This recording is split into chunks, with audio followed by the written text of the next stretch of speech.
नमस्कार, हिमाचल समाचार में आपका स्वागत है। आज के मुख्य समाचार। मुख्यमंत्री ने मां शूलिनी मेले को की राष्ट्र स्तरीय दर्जा प्रदान करने की घोषणा। मुख्यमंत्री ने सोलन में नवनिर्मित सैनिक विश्राम गृह का किया लोकार्पण। प्रदेश सरकार विभिन्न योजनाओं और कार्यक्रमों के माध्यम से युवाओं के स्वरोजगार सृजन के लिए कर रही महत्वाकांक्षी प्रयास। और अब समाचार विस्तार से। मुख्यमंत्री ठाकुर सुखविंदर सिंह सुक्खू ने शुक्रवार सायं सोलन में राज्य स्तरीय मां शूलिनी मेले का शुभारंभ किया। प्रदेशवासियों को मेले की बधाई देते हुए मुख्यमंत्री ने मां शूलिनी मेले को अगले वर्ष से राष्ट्रीय स्तरीय मेले के रूप में आयोजित करने की घोषणा की।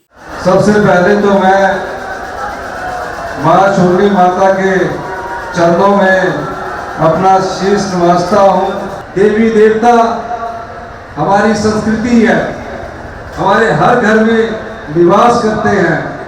रोज सुबह उठकर हम धूप जलाते हैं। हर कोई अपने आराध्या को याद करता है, अपनी माँ को याद करता है।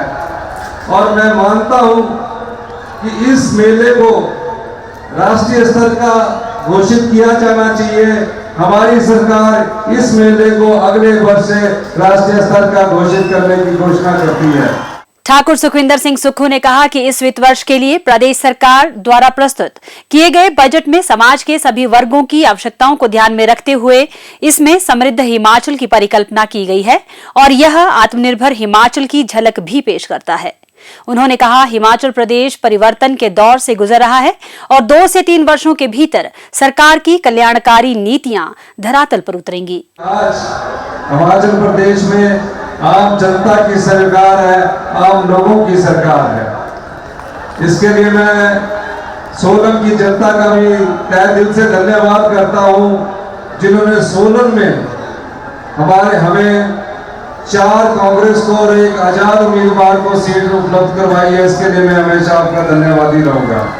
जिस प्रकार की परिस्थितियों में हमने सरकार को संभाला और जिस दिशा में हमने अपना पहला बजट प्रस्तुत किया, मेरा ये मानना है कि 40 वर्ष बाद हम एक ऐसा बजट युवाओं को देखकर, बेरोजगारों को देखकर, महिलाओं के सम्मान को देखकर, किसान को देखकर हमने ये बजट रखा और एक ऐसे हिमाचल प्रदेश की नींव इस बजट के माध्यम से रखी है जिसमें आने वाले 4 सालों में हम हिमाचल प्रदेश की अर्थव्यवस्था को पटड़ी पर लाएंगे और 10 साल में हिमाचल प्रदेश हिंदुस्तान का सबसे समृद्धशाली और अमीर राज्य होगा।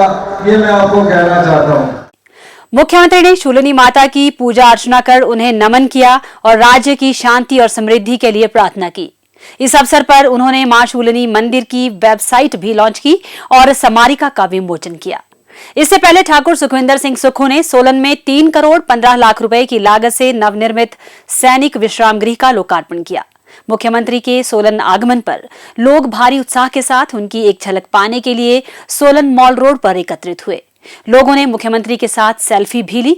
उपायुक्त एवं मां शूलिनी मेला समिति के अध्यक्ष श्री मनमोहन शर्मा ने मुख्यमंत्री को हिमाचली शॉल और टोपी भेंट कर सम्मानित किया।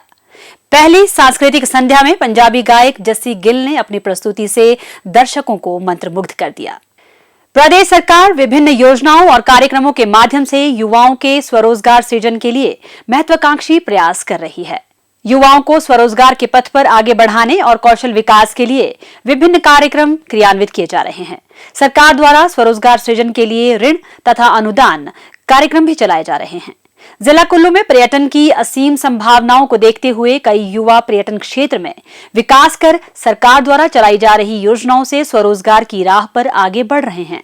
बंजार की तीर्थन घाटी के रहने वाले श्री रॉबिन ठाकुर का कहना है कि मुख्यमंत्री स्वावलंबन योजना का लाभ उठाकर वह अच्छी आय अर्जित कर रहे हैं।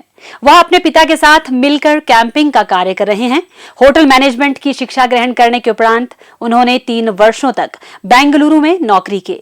कोरोना के संकट के समय वर्ष 2020 में वापस अपने घर लौट आए। उन्होंने यहीं रहकर खुद का व्यवसाय शुरू करने की ठान ली। उन्होंने जिला उद्योग प्रबंधक से 35 लाख रुपए का ऋण लेकर गेस्ट हाउस का निर्माण किया। सरकार द्वारा 35 लाख रुपए पर उन्हें 10 लाख की सब्सिडी मिली। हमारे जो गेस्ट हाउस है उसमें 13 रूम है और उसमें 4 स्टाफ रखा हुआ है मैंने, और जिसमें से 4 को रोज़गार मिल रहा है हर साल। और इसके साथ साथ बहुत सारे जो यहाँ के युवा वर्ग है उन्हें गाइड का काम दिया जाता है, फ़िशिंग का काम दिया जाता है। तो इंडस्ट्री ऑफिस ने हमें 35 लाख रुपये जो दिए उसका हम बहुत आभार प्रकट करते हैं। इसका हमें बहुत फ़ायदा हुआ। 2020 में जब नौकरी छूट गई थी तो उसके बाद उस पैसे से हमने अपना बिज़नेस शुरू किया, और जिसके लिए मैं सरकार का और इंडस्ट्री डिपार्टमेंट का बहुत बहुत धन्यवाद करता हूं। और जितने भी युवा बेरोज़गार हैं वो इस स्कीम का फ़ायदा उठाएं। 13 कमरों वाले गेस्ट हाउस में पर्यटकों का अच्छे से आतिथ्य सत्कार किया जाता है। ये जगह जो है काफ़ी पीसफुल है और माहौल काफ़ी अच्छा है। एंड जो रॉबिन जी हैं वो बहुत ही हेल्पफुल है, और ये समझिए कि हमारे लिए एक वर्क स्टेशन हो गया है। एंड एनवायरनमेंट यहाँ का काफ़ी बढ़िया है, पीसफुल है, शांत है। आप समझिए कि एकदम रिलैक्सिंग एटमॉस्फेयर इन्होंने बना के रखा है यहाँ पे। मुझे आज तीसरा चौथा दिन है यहाँ पे, तो इधर मेरे को ग्रुप में रॉबिन जी का पता लगा होम स्टे का, बहुत अच्छा लगा। और इस घाटी में जब आया हूँ तो बड़ी शांत है और बहुत अच्छा होम स्टे है इनका, और खाने पीने में भी बहुत अच्छा दे रहे हैं और घर जैसा माहौल है। घर जैसा फील नहीं हुआ, इसीलिए मैं अभी 2-3 दिन और रुकूँगा। प्रदेश में पर्यटन की असीम क्षमताओं को देखते हुए प्रदेश सरकार पर्यटन को नए आयाम देने के लिए प्रयासरत है। इको टूरिज्म के माध्यम से स्थानीय युवाओं को रोजगार के अवसर प्रदान करने की दिशा में कार्य किए जा रहे हैं। इको टूरिज्म सतत पर्यटन का एक बेहतर उदाहरण है। प्रदेश सरकार युवाओं को इको टूरिज्म से जोड़कर पर्यटकों की यात्रा को अविस्मरणीय बनाने की दिशा में कार्य कर रही है। इको टूरिज्म के माध्यम से प्राकृतिक संसाधनों के संरक्षण के साथ साथ राज्य के राजस्व में भी वृद्धि होगी। हिमाचल समाचार देखने के लिए सब्सक्राइब करें YouTube channel information and public relations department HP, follow करें ट्विटर @DPRHP, लाइक करें Facebook page information and public relations department Himachal Pradesh, visit करें वेबसाइट www.himachalpr.gov.in। इस अंक में इतना ही। कल फिर होगी मुलाकात। दीजिए इजाजत। नमस्कार।